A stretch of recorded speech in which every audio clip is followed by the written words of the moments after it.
Hello everyone, welcome to our channel Al's Fever and this is Manpreet. I hope you are doing well और आपकी preparation जो है बहुत अच्छे से चल रही होगी। तो चलिए आज की वीडियो में हम आपको क्या पढ़ाने वाले हैं। आज हम डिस्कस करेंगे राइटिंग टास्क 2 और राइटिंग टास्क 2 में एक स्पेसिफिक हम आज टॉपिक लेकर आए हैं, वो है किस तरह के ऐसे प्रॉब्लम रिलेटेड ऐसे प्रॉब्लम बेस्ड ऐसे की बात करेंगे, जिसमें आपसे रीज़न पूछे जाते हैं, सॉल्यूशंस पूछे जाते हैं, उसके कॉजेज़ पूछे जाते हैं। तो इस तरह की आज हम ऐसे के बारे में डिस्कस करेंगे और आज की क्लास में क्या क्या हम चीज़ बात करने वाले हैं वो भी डिस्कस कर लेते हैं। सबसे पहले हम देखेंगे उसका फॉर्मेट कि किस तरह से फॉर्मेट होता है, प्लस उसके बाद एक आपको प्रॉपर हाई बैंड स्कोर वाला ऐसे जो है वो राइट डाउन करके दिखाएंगे, ताकि आपको ईज़िली क्लियर हो जाए कि फॉर्मेट राइट फॉर्मेट होता क्या है और आइडियाज़ को प्रेजेंट किस तरह से किया जाता है। So without wasting any time चलिए वीडियो को आज की क्लास को स्टार्ट करते हैं। सो क्लास स्टार्ट करने से पहले आपसे एक रिक्वेस्ट है कि अगर आप चैनल पर नए हो या आपने अभी तक चैनल को सब्सक्राइब नहीं किया है तो प्लीज़ इस चैनल को सब्सक्राइब कर लीजिए, क्योंकि इस चैनल पर आपको आइल्स से रिलेटेड वीडियोस मिलने वाली हैं, जिससे आपकी हेल्प होगी बैंड स्कोर इम्प्रूव करने में। अगर आपने ऑलरेडी चैनल को सब्सक्राइब कर रखा है तो आपका बहुत बहुत धन्यवाद, शुक्रिया, क्योंकि आपकी सपोर्ट के बिना ये चैनल ग्रो नहीं कर सकता। और आपसे एक और रिक्वेस्ट है कि आप वीडियो को एंड तक ज़रूर देखा कीजिए, क्योंकि वीडियो के बीच बीच में जैसे ही टिप्स दिमाग में आते हैं वो मैं आपके साथ शेयर करती रहती हूँ। तो वीडियो को एंड तक ज़रूर देखा कीजिए और प्लस जब वीडियो आप देख लेते हो किसी पर्टिकुलर टॉपिक के रिलेटेड, जिस तरह के आज हमारा टॉपिक है प्रॉब्लम बेस्ड, जब आपने इसे वीडियो को देख लिया, आपको ये पता लग गया कि अच्छा ये फॉर्मेट है और ये इस तरह से प्रेजेंट किया जाता है, तो आप प्लीज़ एक ऐसे राइट डाउन करके उसकी प्रैक्टिस ज़रूर कीजिए, क्योंकि प्रैक्टिस के बिना आइल्स का एग्ज़ाम क्लियर नहीं होने वाला। आप चाहे यूट्यूब पे जितनी मर्जी वीडियोस देख लीजिए। तो चलिए आज की वीडियो को स्टार्ट करते हैं। तो सबसे पहले बात करते हैं फॉर्मेट की, किस तरह से इसका फॉर्मेट होगा। तो बाकी एसओ की तरह इसमें भी सबसे पहले हमें लिखनी होगी इंट्रो। सो इंट्रो लिखने के लिए आपको पता है कि आपके पास एक क्या होती है, जर्नल स्टेटमेंट होती है, उसके बाद आपको पैराफ्रेजिंग करनी होती है, फिर आपके पास थीसिस स्टेटमेंट होता है। ये सबको क्लियर है। तो जर्नल स्टेटमेंट क्या होती है बेसिकली, अगर मैं जनरल स्टेटमेंट की बात करूं तो जनरल स्टेटमेंट क्या होती है, जनरल स्टेटमेंट होती है कि जो टॉपिक आपको दिया गया है उससे रिलेटेड क्या आपके दिमाग में आ रहा है, वो है आपकी जनरल स्टेटमेंट। पैराफ्रेजिंग, जो आपको स्टेटमेंट दी गई है उसको आपको अपनी लैंग्वेज में लिखना है, अपनी भाषा में लिखना है, बट उसको एग्जैक्ट कॉपी नहीं करना है। अच्छा, अब जो स्टेटमेंट दी गई है वो बिल्कुल सेम होनी चाहिए, ठीक है। अगर मैं बात करूँ कि वो बिल्कुल सेम होगी तो मतलब उसकी सेंस सेम होनी चाहिए, मीनिंग सेम निकलना चाहिए, बट वो एग्जैक्ट वर्ड कॉपी नहीं होंगे। ये होगी हमारी थीसिस। इतना सबको क्लियर होगा तो इंट्रो कंप्लीट है। जर्नल फैक्ट्स के लिए आप जो फ्रेजेस यूज़ कर सकते हो वो क्या है, it goes without saying that और इट इज़ इररेफ्यूटेबल दैट, यानी कि स्टार्टिंग करने के लिए आप ये वर्ड्स यूज़ कर सकते हो। उसके बाद अगर बात करें कि रीज़न एंड सॉल्यूशन अगर ऐसे है तो थीसिस स्टेटमेंट किस तरह से लिखी जाएगी, there are several factors responsible for this problem, there are several factors responsible for this problem which I would like to explicate in this essay and suggest some ways forward. So इस तरह से अगर आपके पास reasons और solution पूछे हैं तो thesis statement में आप इसको एज इट इज़ लिख सकते हो। और बेटर होगा कि अगर आप यहाँ पर सेवरल फैक्टर्स रिस्पॉन्सिबल लिखने की जगह पर वो फैक्टर मेंशन कर दो तो वो ज़्यादा इम्प्रेसिव हो जाता है। अगर आपके पास सपोज कि आपके पास ऐसे आ गया है रीजंस और सजेशन नहीं पूछे, आपसे इफ़ेक्ट पूछे कि उसके क्या बैड इफ़ेक्ट्स होंगे, तो आपको क्या लिखना है, there are several factors responsible for this problem which I would like to explain this essay and discuss some effects. और उसके मैं कुछ इफ़ेक्ट्स जो हैं आपके साथ शेयर करने वाला हूँ या करने वाली हूँ। तो इस तरह से थीसिस लिखी जाएगी। इतना सबको क्लियर हो गया होगा आई थिंक। उसके बाद बात करते हैं हम बॉडी पैरा 1 की। सो बॉडी पैरा 1 किस तरह से लिखा जाता है। बॉडी पैरा 1 में सबसे पहले आपको लिखना है मेन आइडिया। सो अगर मैं बात करूँ, हमारी कि सबसे पहले आपको क्या लिखना है। सबसे पहले आपको लिखना है मेन आइडिया, ठीक है, ये आ गया मेन आइडिया। उसके बाद the first reason is this, और अगर चाहो तो आप एग्जांपल देख ऐड ऑन कर सकते हो। देन उसका स्पोर्टिंग आइडिया, देन आप कनेक्टर्स यूज़ करते हो, आप सबको पता है। Apart from that, more over, further more, तो इसी तरह से आपका बॉडी पैरा 1 बन जाएगा। फिर बॉडी पैरा 2, अगर आपको सॉल्यूशंस पूछे हैं तो आप सॉल्यूशन दोगे। तो सॉल्यूशन अगर तो सिंपल है सॉल्यूशन, ठीक है, अगर आपका सॉल्यूशन सिंपल है तो आप क्या लिखोगे, for simple solution the solutions are simple और we need is awareness and strong will power.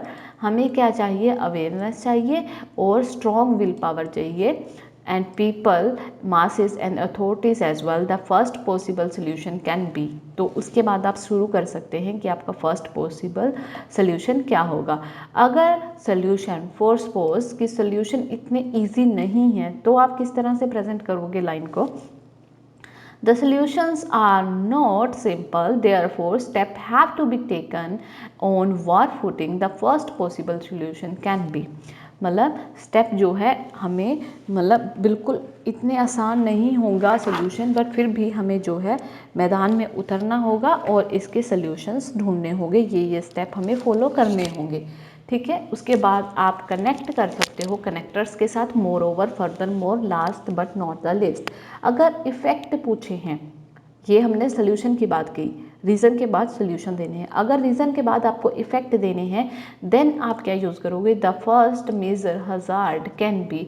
Hazard आपको पता है कोई भी मतलब बुरा इफेक्ट जो पड़ता है, बैड इफेक्ट, वो हम बोल सकते हैं।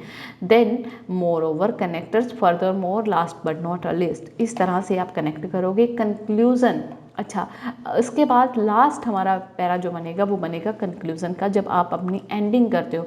तो कंक्लूजन में क्या है, जिस तरह से जर्नल में आपने एक सिंपली लाइन दी थी जर्नल स्टेटमेंट, कंक्लूजन में भी आपको अपने आइडियाज़ जो है वो कंक्लूड करना होता है। जो स्टेटमेंट होती है उसको कंक्लूड करके लिखना होता है, ठीक है। उसको आपको एक स्टेटमेंट, मैं मानूँ कि एक स्टेटमेंट देनी है आपको, तो वो स्टेटमेंट देनी है। उसके बाद आपको क्या करना है, आपको अपना ओपिनियन जो भी है वो आपको रीस्टेट करना है, ठीक है। वो रीस्टेट करने के बाद आपको किस तरह से आप स्टार्टिंग कर सकते हो कंक्लूजन की, टू कंक्लूड सिंपली लिख सकते हो, ठीक है, या फिर आप लिख सकते हो in the end it can be conclude that, और in conclusion I would like to believe that, to put in nutshell. इस तरह से आप लिख सकते हो। ये सबको क्लियर हो गया। चलिए अब देखते हैं इसका सैंपल, यानी कि सैंपल किस तरह से लिखा जाएगा। यहाँ पर क्वेश्चन है हमारे पास, more people have unhealthy diets, do not enough exercise, what are the reason for this and how can we encourage people to have a healthier lifestyle। यहाँ पर स्टेटमेंट क्या कह रही है कि बहुत सारे पीपल क्या है, मोर पीपल हैव अनहेल्दी डाइट, मतलब बहुत से लोग क्या है अनहेल्दी डाइट ले रहे हैं, and do not do enough exercise, और वो नहीं करते हैं एक्सरसाइज, इनफ एक्सरसाइज नहीं करते, अनहेल्दी भी खा रहे हैं और एक्सरसाइज भी नहीं कर रहे। ये स्टेटमेंट आपको दी गई है। अब इसके क्या रीज़न है, इसके क्या रीज़न हैं, रीजंस पूछे गए हैं आपसे, ठीक है। एक चीज़ और देखने वाली है यहाँ पर, 1 सेकेंड, एक चीज़ और देखने वाली है यहाँ पर, क्या यहाँ पर आपसे एक रीज़न नहीं पूछा, बहुत सारे रीज़न पूछे हैं। रीजंस फॉर दिस, क्या रीज़न होंगे इसके, how can we encourage people to have a healthier, किस तरह से हम एनकरेज करेंगे, यानी कि इनडायरेक्टली आपसे क्या पूछा है, सोल्यूशंस पूछे हैं कि कौन से वो सोल्यूशंस होंगे कि हम लोगों को एनकरेज कर सकें, ठीक है, किस तरह से हम उन्हें एनकरेज कर सके वो आपको बताना है। सबसे पहले हमें देने हैं रीजंस। अगर बात करें तो रीजंस और सॉल्यूशंस, ये हमारा रीज़न एंड सॉल्यूशन बेस्ड ऐसे है। चलिए स्टार्ट करते हैं। अब उसे मैं पैराफ्रेज कर रही हूँ, तो हमारी इंट्रो कुछ इस तरह से बन जाएगी। Consuming junk food by people have become norm of the day, यानी कि जंक फूड से रिलेटेड मैंने बना दी है स्टेटमेंट, एक लाइन, ठीक है। Consuming junk food by people has become the norm of the day, यानी कि कंज्यूम करना जंक फूड आजकल जो है बहुत कॉमन हो गया है। Moreover lack of exercise is resulting into many serious health hazards, और एक्सरसाइज ना करना, कम करना जो है, यहाँ पर देखिए रीस्टेट होगी ना, ये जंक फूड की भी बात होगी, अब यहाँ पर एक्सरसाइज की बात हो गई। Moreover lack of exercise is resulting into many serious health hazard, तो एक्सरसाइज कम करने का रिजल्ट क्या आ रहा है कि बहुत सारे उसके बैड इफेक्ट हो रहे हैं। Obesity and its related problem are growing cause of serious across the world and the principal reason is sedentary lifestyle and fast food culture. अब देखिए एक चीज़ यहाँ पर ध्यान से देखने वाली है, वो क्या कि अगर मैंने बात की है कि उसके जो है, मैंने यहाँ पर बात की कि कंज्यूम करना जो है वो आजकल क्या है, नॉर्मल हो गया है। लेक ऑफ एक्सरसाइज क्या रिजल्ट क्या हो रहा है, वो सीरियस हेल्थ हजार्ड, यानी कि ये मैंने उसका journal statement plus paraphrasing mix कर दी है। उसके बाद अब मैं उसके रीजंस बता रही हूँ। तो मैंने यहाँ पर बताया obesity and its related problem are going cause of the serious concern among the world and the principal reason is sedentary lifestyle, और उसके reasons क्या हैं, मैंने यहीं पर उसके reason mention कर दिए हैं। reason is the sedentary lifestyle and fast food culture, ये दो main reason हैं उसके कि ये problem जो है बढ़ती जा रही है। this essay shall delve into the reasons why people choose to eat unhealthy diet and not do exercise, ये essay बताएगा कि वो सारे रीज़न कि क्यों लोग चूज़ करते हैं अनहेल्दी डाइट को और क्यों वो एक्सरसाइज नहीं करते हैं। Some measures to motivate people to adopt a healthy lifestyle shall be discuss, और इससे सम सजेशन भी डिस्कस करेंगे जो मोटिवेट करेंगे लोगों को अडॉप्ट करने के लिए हेल्दी लाइफस्टाइल। तो इस तरह से एक इफ़ेक्टिव इंट्रो बनेगी। तो अब चलते हैं बॉडी पैरा 1 में। आई होप कि आपको क्लियर हो गया होगा कि इंट्रो किस तरह से लिखी गई है। अब देखने में बिल्कुल सिंपल है, बट ये 9 बैंड ऐसे है, आपको पता लग जाएगा कि किस तरह से आपको ऐसे लिखना है। बहुत सिंपल लिख के भी आप मार्क्स ले सकते हो। तो चलिए इंट्रो क्लियर है, उसके बाद चलते हैं बॉडी पैरा 1 में। सो बॉडी पैरा 1 हमारे क्या होंगे, रीजंस होंगे। सो सबसे पहले वही आप कनेक्टर्स यूज़ करेंगे। The first and foremost reason is, अब पहला रीज़न मैं क्या देने वाली हूँ वो ध्यान से देखिए, और किस तरह से लिंकिंग होगी वो भी देखने वाली बात है। तो चलिए अब स्टार्ट करते हैं। The first and foremost reason is the fast paced life of today's. तो पहला रीज़न क्या है, आज की जो है दुनिया, फास्ट पेस लाइफ जो है वो है मेन रीज़न। सो उससे क्या हो रहा है, people have become workaholic in their rat races after material possessions and as a result do not have the time to cook healthy food and even do exercise। कहते हैं कि इसके चलते क्या हो रहा है कि लोग जो है वर्कोहॉलिक हो गए, मतलब इतने ज़्यादा काम में बिजी हो गए हैं और इतना ज़्यादा वो रैट रेसेस में लग गए हैं, यानी कि एक दूसरे को पछाड़ने में लग गए हैं कि वो मटेरियल पोजेसिवनेस जो है उनकी, जो उनकी मतलब पैसा कमाने की दौड़ है उसमें इतने बिजी हो गए हैं कि उनके पास टाइम ही नहीं है। They do not have time to cook healthy food और इवन डू एक्सरसाइज, मतलब उनके पास एक्सरसाइज करने का टाइम नहीं है, उनके पास कुकिंग करने का टाइम नहीं है। सो अब इसको हम लिंक कर रहे हैं, lack of time leads to, अब टाइम की कमी के बाद की कारण क्या हो रहा है, टाइम की कमी के कारण lack of time leads to consuming, वो क्या कर रहे हैं कि लोग कंज्यूम कर रहे हैं processed and ready to eat foods. वो क्या खा रहे हैं कि जो पैकेड फूड आ रहे हैं, जो पैकिंग में, मतलब फ्रेश जूस नहीं, जो प्रोसेस्ड जूस वगैरह की मतलब पैकिंग आती है, पैक्ड फूड आता है जो हमारा, वो पैक्ड फूड ज़्यादा खा रहे हैं और रेडी टू ईट, यानी कि जो आसानी से बन जाए चीज़ें, जिस तरह से न्यूडल्स हो गए, ठीक है, या फिर हमारे पास फ्रोज़न फूड आता है, तो वो ज़्यादा कंज्यूम कर रहे हैं टाइम की कमी के कारण। Which are definitely less healthy, जो कि डेफिनेटली क्या है, लेस हेल्दी है। और उसके बाद हम अब नेक्स्ट अपना रीज़न देने वाले हैं। ये हो गया हमारा 1 और उसके बाद हमने उसे सपोर्ट किया लिंकिंग आइडिया देके। अब बात कर रहे हैं अनदर मेजर रीज़न इज, दूसरा मेजर रीज़न क्या है, इज़ द टेस्ट फैक्टर। दूसरा क्या है, टेस्ट, मतलब जो अनहेल्दी फूड्स हैं लाइक जंक फूड्स हैं, बर्गर, पिज़्ज़ास, ठीक है, न्यूडल्स, इस तरह के जो फूड हैं उनका टेस्ट फैक्टर भी है।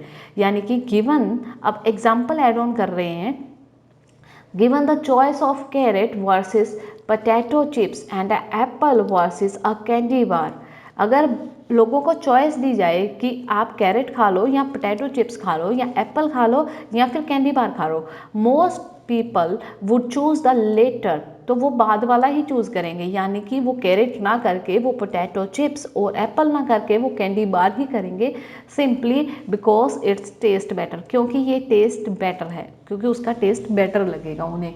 टू ऐड टू इट, अब इसमें अगर मैं कुछ और इन्फॉर्मेशन ऐड करूँ तो the mushroom growth of fast food outlets have also made them very affordable and very easy available, कि मशरूम ग्रोथ क्या होता है कि बहुत ज़्यादा एक्सपेंड हो जाना, यानी कि फास्ट फूड का जो इंडस्ट्री है, जो उनकी कंपनीज है, वो इतनी ज़्यादा फैल गई हैं कि उन्होंने इसे अफोर्डेबल बना दिया और बहुत इजी टू अवेलेबल बना दिया। यानी कि मैगी जो है, अगर आप माने मैगी या नूडल्स जो है वो आजकल गांव-गांव तक भी मिलते हैं। ये नहीं है कि आपको सिर्फ सिटी में ये सारी चीज़ें खाने को मिलेंगी फास्ट फूड, इवन गांव में भी आपको ये सब अफोर्ड हो जाएगा और ईजिली अवेलेबल हो जाएगा। सो कहते हैं सेकंड रीज़न जो था वो था टेस्ट। पहला रीज़न था कि हमारी लाइफ ही ऐसी होगी है कि हर बंदा पर्सन बिजी है, वो कुक नहीं कर सकता, एक्सरसाइज नहीं कर सकता। सेकंड रीज़न दे दिया कि टेस्ट अच्छा होता है, इस वजह से शायद लोग अनहेल्दी की तरफ ज़्यादा जाते हैं। और थर्ड रीज़न कि ईजिली अवेलेबल है हर जगह पर, इसलिए। Perhaps the most significant reason, इसके अलावा most significant reason is lake of awareness. ठीक है, क्या है, लेक ऑफ अवेयरनेस है, उसकी लेक ऑफ अवेयरनेस, यानी कि लोगों को समझ ही नहीं है कि इसको खाने से क्या क्या नुकसान होगा। सो ये भी एक रीज़न है। So people perhaps do not, लोगों को शायद पता ही नहीं है, do not realise that obesity caused by such a lifestyle not just a one disease, कि ओबेसिटी जो इस तरह के लाइफस्टाइल से आती है वो सिर्फ एक डिसीज़ नहीं है, it brings other deadly diseases like diabetes and hypertension with it.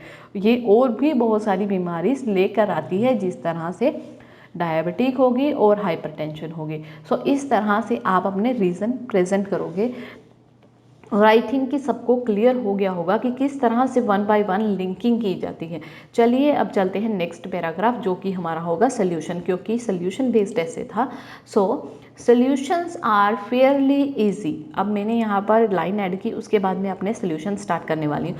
Solutions are fairly easy, one must realise that health is wealth, people can encourage to a healthy life styles in many ways. अब यहाँ तक मैंने सिर्फ अपनी एक line बनाई है, एक ऐसा फॉर्मेट बनाया है कि मैं सोल्यूशन स्टार्ट कर सकूं। अब मैंने कहा कि सोल्यूशन जो है बहुत इजी हैं, हर किसी को ये पता होना चाहिए कि जो हमारी हेल्थ है वही सबसे बड़ी हमारी पूंजी है, और लोगों को एनकरेज करना चाहिए कि वो अडॉप्ट कर ले हेल्दियर लाइफस्टाइल। और उसके बहुत सारे तरीके हैं। अब बहुत सारे तरीके कौन से हैं वो डिस्कस करते हैं।